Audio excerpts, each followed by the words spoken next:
मेरा इम्तिहान बाकी है। अरे अब उठ भी जा महारानी, सूरज सर पर चढ़ गया है। और कब तक सोएंगी? माँ की आवाज़ गूंजी थी कानों में। माँ की बड़बड़ाहट चालू हो गई थी। पता नहीं कब तक आदत सुधरेंगी इसकी।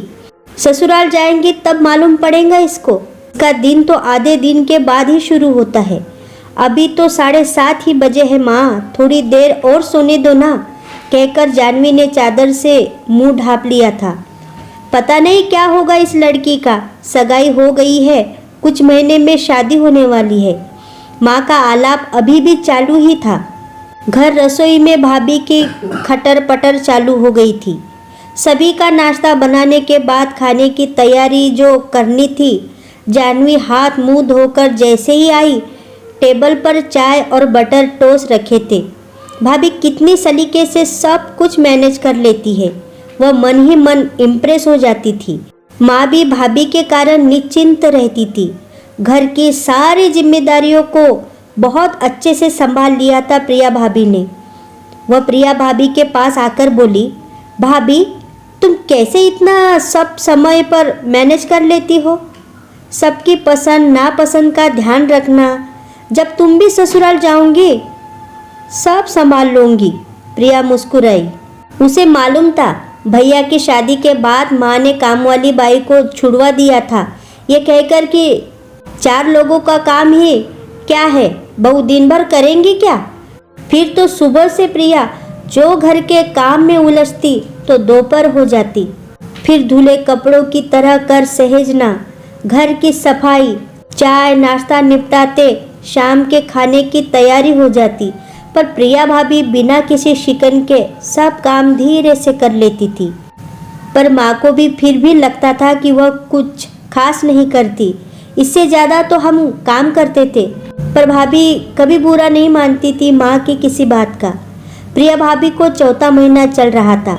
घर में खुशी का माहौल छाया हुआ था कि कुछ महीने बाद घर में नन्हे मेहमान की किलकारियाँ गूंजेंगी। माँ की प्रफुल्लता दिख रही थी।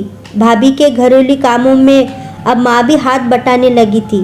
भाभी को काम करते हुए थकान हो जाती तो माँ हाथ से काम छीनकर उन्हें आराम करने को कह देती थी। साथ ही प्रिया के खान पान का विशेष ध्यान रखने लगी थी माँ। उसे आश्चर्य होता था, ये कैसा तालमेल है सास बहू का। आज शाम जब वह सहेली के घर से वापस आई तो देखा माँ और प्रिया भाभी उसको लेकर आंगन में कुछ बातें कर रही थी। माँ के स्वर में चिंता वह साफ महसूस कर रही थी। वह प्रिया भाभी माँ को तसल्ली दे रही थी कि समय के साथ सब कुछ बदलकर अच्छा हो जाता है। जानवी भी अपनी ससुराल जाएंगी तो सब कुछ अच्छे से संभाल लेंगी, माँ कह रही थी। लेकिन ससुराल का माहौल समझ सब कुछ मन का नहीं होने पर जिस धीरज की आवश्यकता होती है वो जानवी में ना हुआ तो जैसे तुमने नए घर में आकर अपने को ढाल लिया, क्या जानवी कर पाएंगी? प्रिया भाभी ने माँ को पकड़कर झूले पर बैठा दिया और बहुत लगाव से बोली थी, हमारी जानवी बहुत समझदार है, पढ़ी लिखी है, आप व्यर्थ ही चिंता कर रही हो माँ। मेरी मम्मी भी ऐसे ही चिंतित रहती थी कि मेरा क्या होगा ससुराल में, क्योंकि मैं भी जानवी जैसी थी, बेफिक्र। मम्मी कुछ समझाती तो कह देती थी कि जब मैं अपने घर जाऊंगी तब सब संभाल लूंगी। और सच, शुरू में मुझे मम्मी की बातें याद आती थी कि मैंने क्यों ध्यान नहीं दिया उनकी बातों पर। लेकिन धीरे धीरे मैं अपने घर में ढलती गई और आपको भी मैं समझने लगी कि नई बहू को घर की बागडोर देना सरल नहीं होता, दोनों का इम्तिहान होता है। जानवी भी इस इम्तिहान में खरी उतरेंगी क्योंकि उसमें आपके संस्कार है। और जानवी माँ और प्रिया भाभी की बातें सुनकर सोचने लगी थी कि उस पर भी अब माँ के संस्कारों और भाभी के विश्वास को निभाने की जिम्मेदारी आ गई है, जिसके उसको हर हाल में निभाना ही है। Thank you.